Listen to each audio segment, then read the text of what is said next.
This week's episode is brought to you by Trade Coffee. Trade Coffee is a coffee subscription service that delivers fresh coffee right to your doorstep.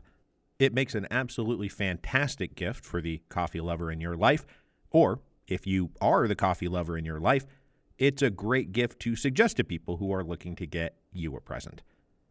Trade Coffee makes it easy and convenient to discover new coffees you never would have otherwise heard of. And one of the best things about the service is the variety of blends you'll get to enjoy. Over the past year and a half or so, I've had cups from all over the country, all of them small businesses I can feel great about supporting. I'm presently drinking some Panther coffee, the Mayor blend, and as usual, it is fantastic. So right now, Trade is offering our listeners a total of $30 off a subscription and access to limited time holiday specials at drinktrade.com/revolutions. That's drinktrade.com/revolutions for $30 off. drinktrade.com/revolutions. This week's episode is also brought to you by BetterHelp. It would be nice if life came with an owner's manual, something comprehensive we could refer to when things start getting rough. I see here, turning to Chapter 7, subsection 15, that in this situation I am wildly overreacting to something innocuous and should probably just let it go. Thanks, owner's manual. But sadly, that's not how any of this works. But there is a next best thing, and that next best thing is therapy. Therapy helps us frame and talk through problems in our lives so we can figure out how to handle the latest batch of issues that crop up. As the world's largest therapy service, BetterHelp has matched 3 million people with professionally licensed and vetted therapists available 100% online. Plus, it's affordable. Just fill out a brief questionnaire to match with a therapist. If things aren't clicking, you can easily switch to a new therapist anytime. It couldn't be simpler. There's no waiting rooms, no traffic, no endless searching for the right therapist. So learn more and save 10% off your first month at betterhelp.com/revolutions. That's BetterHelp, HELP.com/revolutions. Hello, and welcome to Revolutions. The final episode, Adieu, mes amis. I published the first episode of the Revolutions podcast on September the 15th, 2013. By the time that first episode aired, I had known about the show for about 2 years. I conceived of the idea while taking a class at the University of Texas, a story I told back in Appendix 1.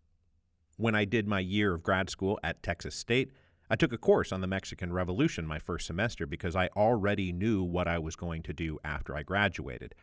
My plan was to get a master's degree in public history and then go off and do this podcast about great revolutions. Instead, less than a year later, Mrs. Revolutions was offered a great job in Madison. She took it.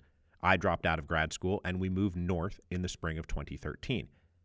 This advanced the timeline of when I thought Revolutions would happen, but Revolutions was definitely happening. And when we moved, it was time for it to happen.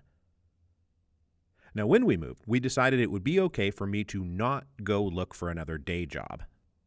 I had always had day jobs while working on the history of Rome. Advertising had entered the picture way back in 2009, but I always clung to the security of keeping a real job.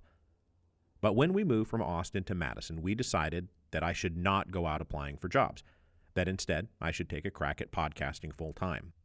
We looked at the revenue I would need to be able to generate to make up for those missing wages, and agreed that I could have 1 year to try to replace that income, just to see if it could be done. If, after a year, I was not successful and I wasn't making up the wages, then I could just go find another job. But if it worked, then I could do this thing where I get to podcast full time. Now, this was not a small thing or an easy decision to make. Our son was just turning 1 at this point. This is not the most sensational time to decide, I'm going to abandon financial security and go chase a dream. But the dream at least seemed plausible. After all, the history of Rome had been quite successful. So there I was in the summer of 2013 with this utterly helpless baby bouncing in my lap, and I was just saying, well, okay, here I go. Let's go work without a net. This is a great time to be doing this. I spent the spring and summer of 2013 as a stay-at-home dad, reading voraciously about the English Revolution during nap time and in between trips to the park and the Children's Museum. Now, this was a stressful period, obviously, and full of uncertainty, but I believed I had a good idea with revolutions. Somewhere buried in the bins of my notebooks are the pages where I mapped out the original plan for all this. I knew that the threat of a sophomore slump loomed large after a successful debut. So the plan was to make this second podcast that followed up the history of Rome shorter and more limited in scope, to limit the risk of taking too large a bite and just choking.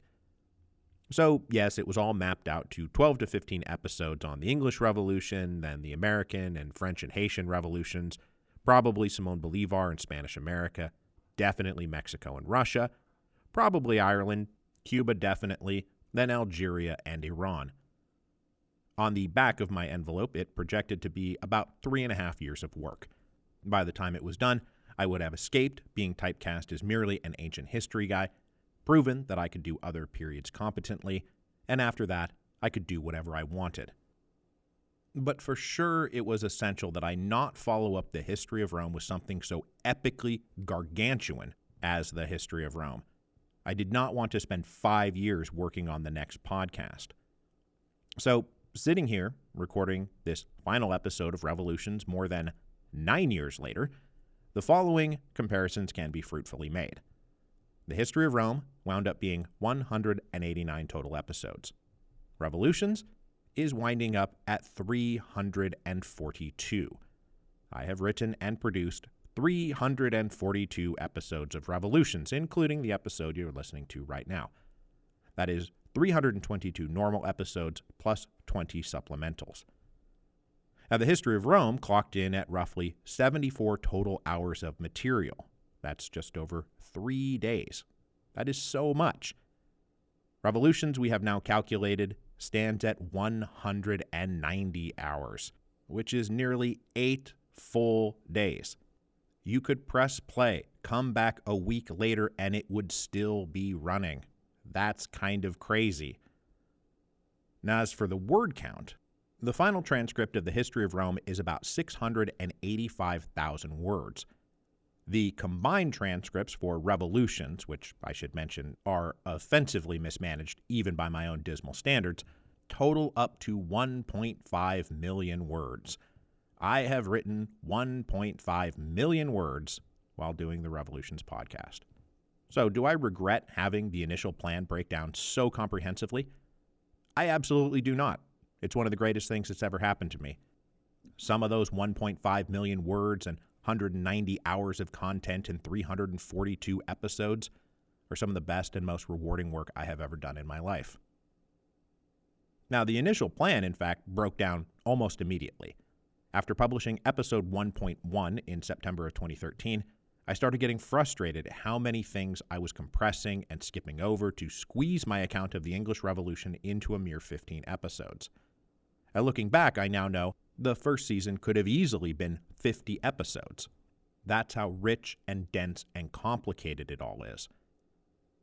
But I moved on to the American Revolution in early 2014, and as I did, I was doing my initial research for the French Revolution and concluded that there was no point in trying to stick to the 15-episode format. If trying to fit the English Revolution into 15 episodes was frustrating, trying to fit the French Revolution into 15 episodes would be impossible. And so I asked myself the honest question, well, what kind of life are you trying to live here? If the complexity of these historical details are what's exciting you so much, why deny yourself these most delicious fruits? I mean, after all, it is your show. Do you want to live a life where you needlessly torture yourself over rules that you yourself created? And I responded, nay, sir, I shall not live in this way. And so I did not. So in my opinion, the Revolutions podcast really begins with episode 3.1. When people ask me where they should start Revolutions, I tell them start at season 3. That's when it gets good. That's when I get good. I say that aside from a few stray references, mostly you don't need to know anything from the first 2 seasons to understand what's happening in the French Revolution. The world building begins there. The voice and groove and style of the Revolutions podcast are established in season 3. And so I uncorked 55 episodes on the French Revolution and never looked back.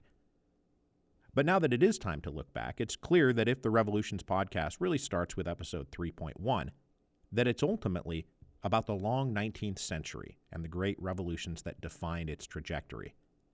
The Revolutions podcast is set between the twin pillars of 1789 and 1917, and if that's what it ultimately became, I am more than okay with that. I think it's cool as hell, honestly. I love it. Now, by the time the French Revolution series is rolling, the one-year deadline to make the podcast work came and went. It worked. So I got to keep podcasting full-time. I did not have to go get a real job. Then in March of 2015, right around the 250th episode, I got an email from a literary agent named Rachel Vogel.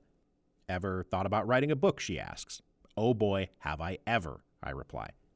So she said, well, what do you got? And I sent her a bunch of ideas. Most of them were about the French Revolution because that's what I was in the middle of. But attached to one of the emails was an idea I had to go back to Rome and cover this one particular period of late Republican history, and she said, well, that's the one, let's do it. So we spent the spring and summer putting together a book proposal for what would become The Storm Before the Storm. So that brings us to the greatest day of my life, which I believe will remain the greatest day of my life for as long as I live. I mean, honestly, it's impossible to beat. On September the 28th, 2015, two things happened. First, my daughter was born. I've got 2 kids, and that's all the kids I'm ever going to have. So already here we're talking about a day of miraculous joy that is only even matched by one other day. But then, about 6 hours after she was born, I got a call from Rachel saying Public Affairs would like to buy your book. Now, this is pure insanity. I've wanted to write a book since I was a kid, so this call represents maximum lifelong wish fulfillment, and it is taking place just hours after the birth of one of my 2 children. So the idea that this day can be topped just beggars belief.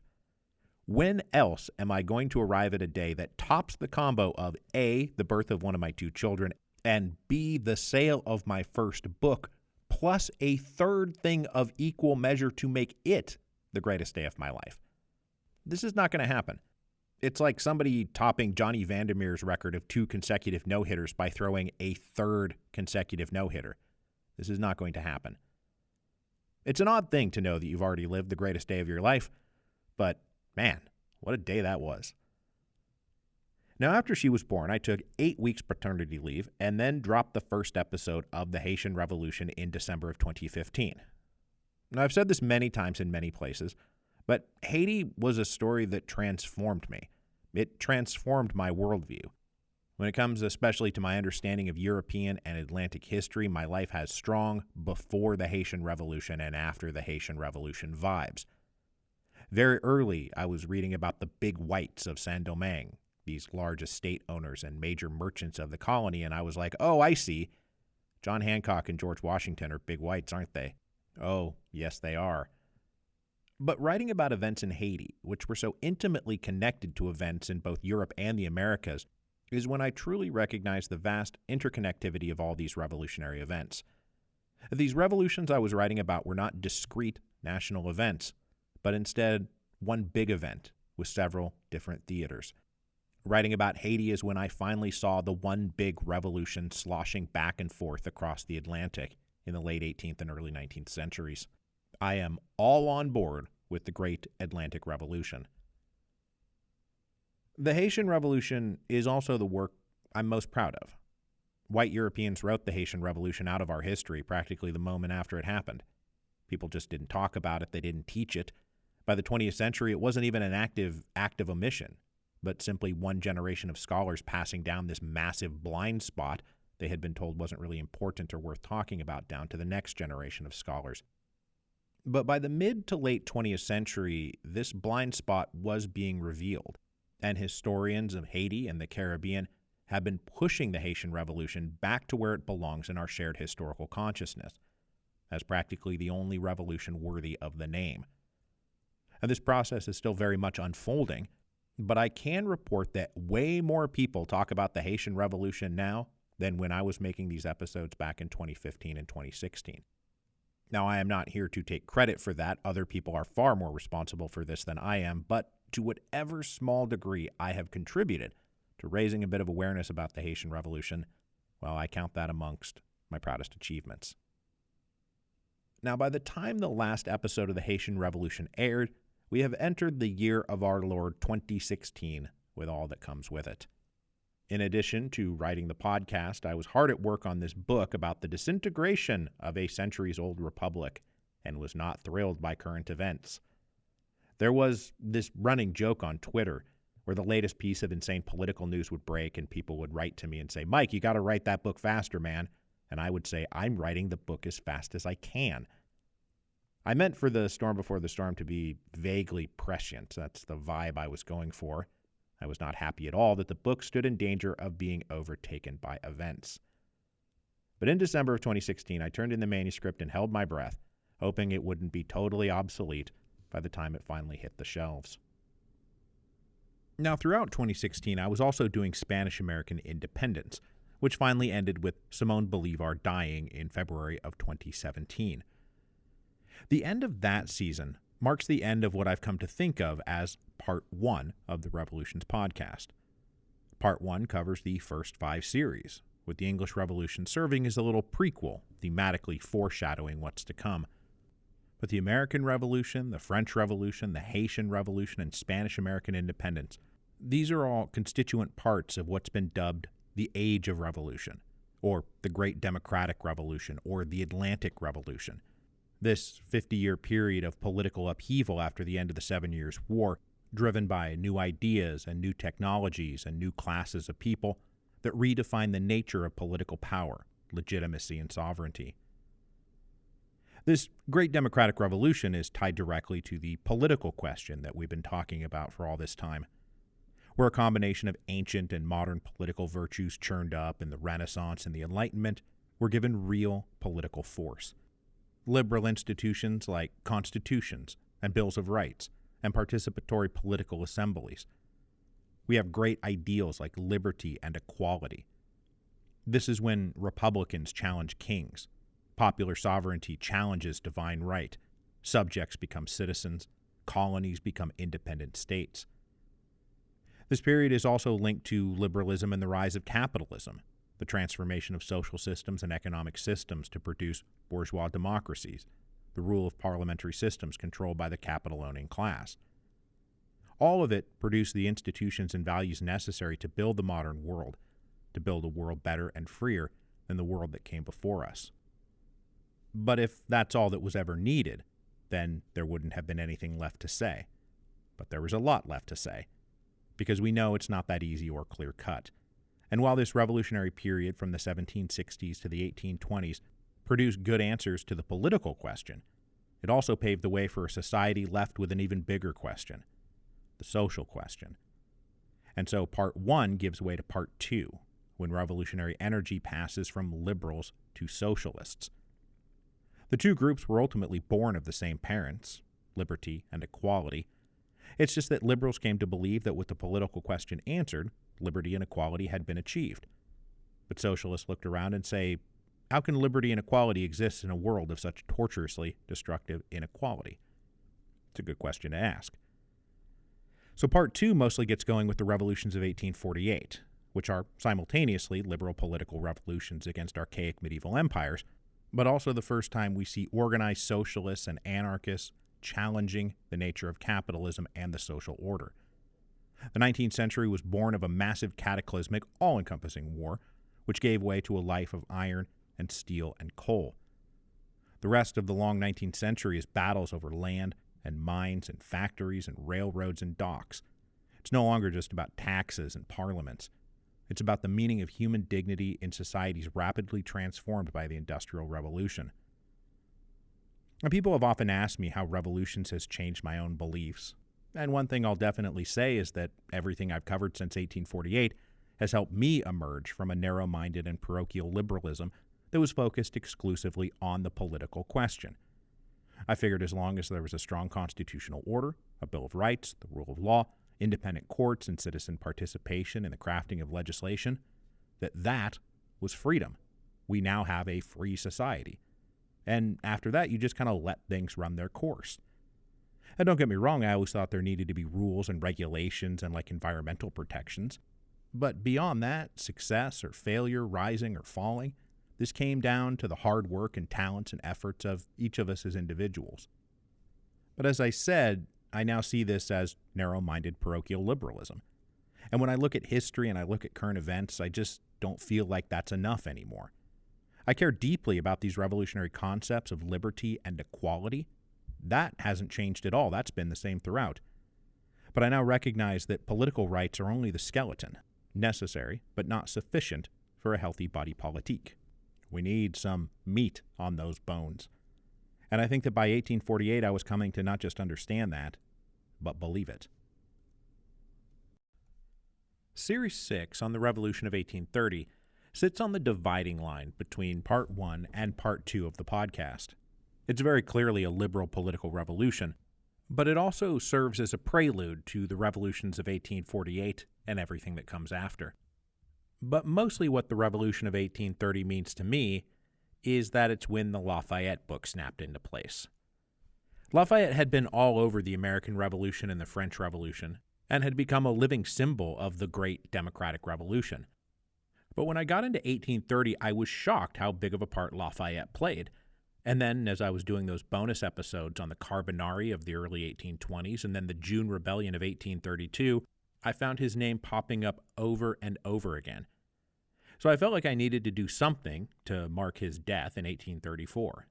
I started working up a standalone retrospective of Lafayette's life and career right at the same time I needed to think about what I'd like to do for a second book, just in case The Storm Before the Storm did well. The outline for that episode eventually turned into the book proposal for Hero of Two Worlds. In October 2017, The Storm Before the Storm came out, and y'all went ahead and put it on the bestseller list for me, for which I am eternally grateful. But the thing I remember most about this period is going out on the road for the bookstore tour, and finally meeting my fans for the first time. I'd been podcasting for more than a decade at that point, but never really met my listeners. I just worked and published things online. I didn't meet people that actually listened to the show. Other than the tours, I never encountered fans of the show in real life. And I very specifically remember going into the Harvard bookstore on pub day, not knowing if anybody was going to show up, and then being absolutely blown away by how many people were there. Now, this might sound like a humble brag, and fair cop to that, but for the record, I do want to make it clear that I am just insecure enough that I didn't really know if I was going to be walking into an empty room. I really didn't know. And what I learned on that tour, and which has been confirmed to me on all subsequent tours, is that you people out there are the nicest, friendliest, smartest, funniest, and most considerate fan base in the world. Truly, you are. And that's not just me saying that. Wherever I go, I talk to the managers or workers after the event, and no matter where I go, they always report just how lovely everybody was, which I happen to agree with. You guys make me look so good. Now, after the success of Storm Before the Storm, we took the Lafayette pitch to the publisher. I spent a bunch of time working on this pitch. It was very detailed, as I earnestly made the case that Lafayette deserved a biography covering his whole life. They loved the idea and said yes immediately, and I realize in retrospect that I probably could have just said I wanted to write a book about the French guy from the Hamilton musical, and that would have been enough, because I'm pretty sure that's what sealed the deal. Now, before Revolutions, I never really cared about French history, or French culture, or French anything. I was always far more of an Anglophile. I never studied the French language, as is obvious from my adventurous pronunciations in the French Revolution series. But as I wrote the podcast, things changed.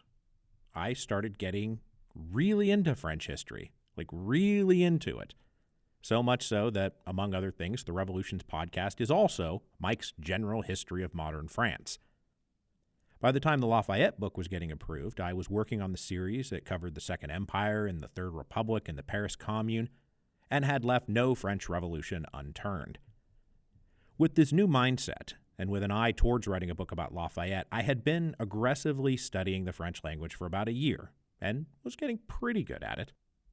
Then, after the Lafayette proposal sold, Mrs. Revolutions and I started talking about how I'd need to go to France to do some research.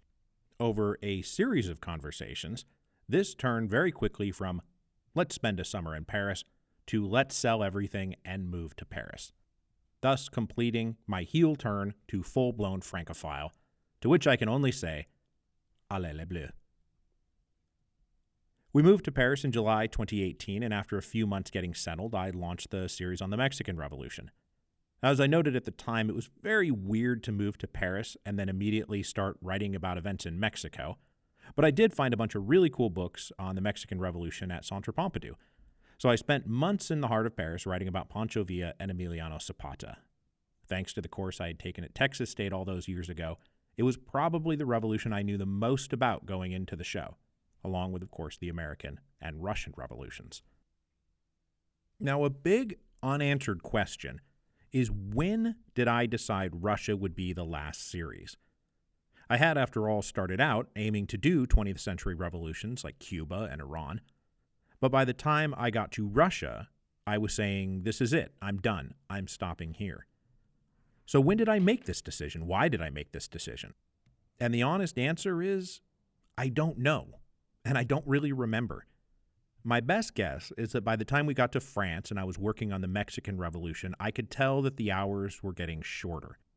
And at some point in there, I decided that when I got to Russia, I would just pour everything I had into it, to make it the best it could possibly be, to have it last as long as it needed to last, but that when it was over, whenever it was over, that would mean the show was over. And so that's what I did. And that is how it came to pass that the series on the Russian Revolution lasted 3 calendar years. Episode 10.1 came out in May 2019, and then I spent the rest of the year simultaneously working on the podcast and Hero of Two Worlds, except a problem developed. The weekly deadline of the podcast naturally took precedence over the much longer deadline for the book.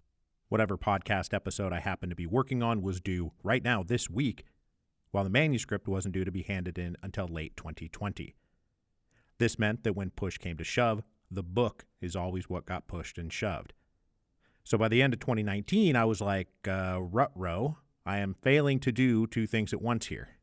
So I decided to carry the story of the Russian Revolution through the end of 1905 and then take 6 months off to finish the book. And as you might remember, this is almost precisely when COVID broke in February and March of 2020. So just as I commenced this hiatus, we entered a long lockdown period, 23-hour-a-day lockdowns in Paris, which is when I wrote the first third of Hero of Two Worlds. There was nothing else to do. Now, as you also may remember, things became quite a bit more complicated for me in September 2020. Just as I was meant to be finishing the book manuscript and returning to the podcast, my right kidney revolted. It produced stones so large they could not be passed and I needed surgery. Also, the manuscript wasn't done yet. The French had also lifted the lockdown over the summer and then entered second lockdown in the fall, so I was bouncing in and out of French clinics and hospitals and pharmacies, getting COVID tests and blood tests, and then twice being on an operating table. It was all quite grueling, to be honest. It was not until December 2020 that I emerged from this ordeal, manuscript finished, and my health mostly restored. If you ever want to relive the fine details of all this, go check out the episode, What Happened? But that turned out not to be the end of it. Round about late February or early March 2021, my other kidney revolted. Same deal, stones too big to pass. Only this time we had the added complication that we had plane tickets booked to return to the United States set for April 18th. This was quite an immovable date on the calendar. And unfortunately, I found it impossible to convey to people how much it would not work for my initial consultation to be set just a week before I left the country for good. I was, in the end, saved by the father of my daughter's best friend, who was a hand surgeon at a hospital, and he heard about my plight, popped in to see his friend the urologist, who just set me up on his schedule outside of all normal channels. This, I have been led to believe, is a very French experience. A million bureaucratic rules and procedures that don't matter if you know somebody. But even here, it was absolutely down to the wire. 48 hours before I was set to board an airplane to depart France for good, I was heading into a French operating room for my final procedure. This was quite a stressful weekend, let me tell you. But there were no complications. I got fixed, we got on the plane 2 days later, and flew home. Our 3 years in France lasted forever and went by in the blink of an eye. I'd say more about it here, but on my way out the door, I dropped an episode called The Streets of Paris, which sums up my experience far more poetically than I'd be able to muster here. After we got back to the States in April of 2021, it was all downhill. The second half of the Russia series was well underway and aiming towards 1917 and beyond, and then in August of 2021, Hero of Two Worlds came out. It was another great success thanks to all of you out there, and the thing I'm proudest of is that you all heeded the call to throw sales to your local indie bookstores, not the website that shall not be named. So Hero of Two Worlds debuted at number 1 on the bestseller list for the Booksellers Association of America, which covers all those independent bookstores. That news was very sweet. But since we were still in COVID as an acute emergency, all plans for a live tour were canceled, and instead I did what felt like about a bajillion Zoom interviews through the end of the year. I spent the first half of 2022 finally bringing the Russia series to a close, more than 3 years and 103 episodes later, pretty close to what the entire Revolutions podcast was originally supposed to be. And I think back on that guy sitting there with a 1-year-old on his lap in 2013, not knowing if any of this was going to work out or not. And while I'd like to go back and tell him, relax, man, it's all going to work out, he's going to figure it out for himself eventually. Why ruin the surprise? It is, after all, a pretty good one. It worked. It all worked. That brings us to the final phase of the Revolutions podcast. And while it maybe would have been nice to drift easily into retirement, we elected instead for an insanely tumultuous final few months. I don't need to remind you of what this was all about because it just happened. But the paperback for Hero of Two Worlds came out in August of 2022, and I hit the road for a long overdue live book tour. This tour took me through 14 cities in 18 days in September, and then transitioned into 6 more cities in October for the monologue shows. All the while, I was writing up the final appendices. I traveled everywhere with my microphone. I recorded 1 episode in a hotel in Denver, another in a hotel in New Orleans, another in a hotel in Austin. The tour was exhilarating and exhausting. But now I'm home. The final appendix was published last week, and this final episode is almost done. Podcasting has changed a lot since I started Revolutions. They definitely hit the mainstream long after I started the show. Back when I was doing the history of Rome, and even in the early days of Revolutions, I would tell people what I do, and they would say, "Oh, what's a podcast?" And I would have to explain it to them. It's like an on-demand radio show. But then, as I continued on with Revolutions, I got to a point where I would say, "Oh, I do a podcast," and people would get excited and say, "Oh, I've heard of podcasts. Those are really cool. What's yours about?" Of course, these days we've hit the stage where I hesitate to tell people that I'm a podcaster because people will say, "Oh, podcasts, everybody's got a podcast." And when I look ahead to the future, one of my goals in life is to still be podcasting at the point when the response becomes, "Podcast? People are still podcasting?" And I will say, yes, I am. So, does that mean there's going to be another podcast?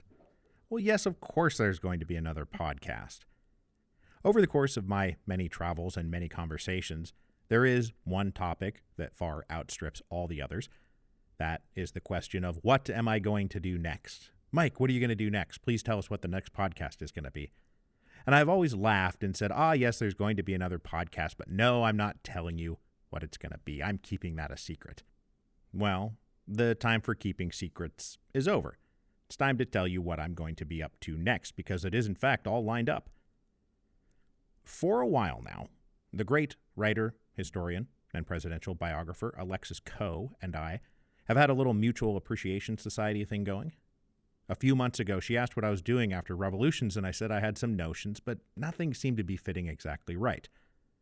So we got to talking. And we got to talking about working together, and we hit upon a very simple idea. The simplest idea in the world, really. We both love history. We both love books. We both love history books. We love talking about history books. We love writing history books. And so, we are going to team up to talk about history books. This new team of Duncan and Co. is going to talk about new history books and old history books and big history books and little history books. But that's what we're going to do. We're going to start a podcast where we talk about history books, these things that are so near and dear to our hearts, and which I know are very near and dear to your hearts too. Now, as soon as we started talking about this idea, I got very excited. The idea of talking with somebody of Alexis's caliber about history books every week just seems like the best idea in the world. I, for example, absolutely have to take a break from long-form narrative history podcasting. Seriously, you guys, I need to rest that part of my brain for a while. And so a conversational show sounds absolutely wonderful. And besides, you guys haven't really heard casual conversational Mike that much. Unless you hear me on somebody else's podcast, you're getting scripted Mike all the time. I also have not really been able to read off topic for like 15 years. I have had to remain laser focused on whatever the topic of that week's show is. So I've just been reading Roman history books and books about the various revolutions I've covered for, again, like 15 years. So getting to read a variety of books on a variety of subjects is going to be a really nice change of pace. I can't wait to read books that are not about Rome or revolutions and not feel guilty about it. I am also beyond the stage in my career where I feel like I have to fight tooth and nail for my own place in the world. I feel like I've kind of carved out a place for myself in the world. And so now I would like to use that place that I've carved out to help other people who are fighting for their own place to find their place. I've spent my whole life looking up at a summit that I've been trying to reach. And now that I've kind of reached that summit, I want to look back down and help other people reach the summit too. I remember how hard it was for me in the beginning. I remember how hard it was when I published my first book. And Alexis remembers all this stuff too. And that's the last bit of this. The thought of working with somebody like Alexis Coe is thrilling. I, in fact, cannot believe that she pitched me on this idea. So there's no official start date for this. I do need to rest. But I'm not going to rest for very long. Stay subscribed to this feed, and I will let you know when the Duncan & Co. History Book Show starts up. It's going to be great. I can't wait. Well, okay, yes, technically I can wait a little bit, but it is coming. But that also means that Revolutions is ending. It is time to close this chapter of my life. It's important for stories to have endings. That way, new stories can begin. And there are so many stories left to tell. Now, I did this once before when the history of Rome ended. It was a difficult decision. It was bittersweet. But it was also the right thing to do.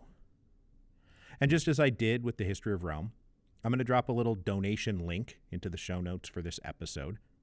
If you've enjoyed Revolutions and are going to miss Revolutions and appreciated some of those 342 episodes and 190 hours and 1.5 million words, maybe you want to drop a couple bucks in the tip jar on your way out the door. Whatever you think is fair, I think is fair too. This show has been my life for 9 years. It means so much to me. Every word I wrote, every minute I recorded, every episode I published, they all mean the world to me. And I could not have asked for a better audience to write for. I love Revolutions very much. I love all of you very much. And so I will bid you now that fond and bittersweet adieu.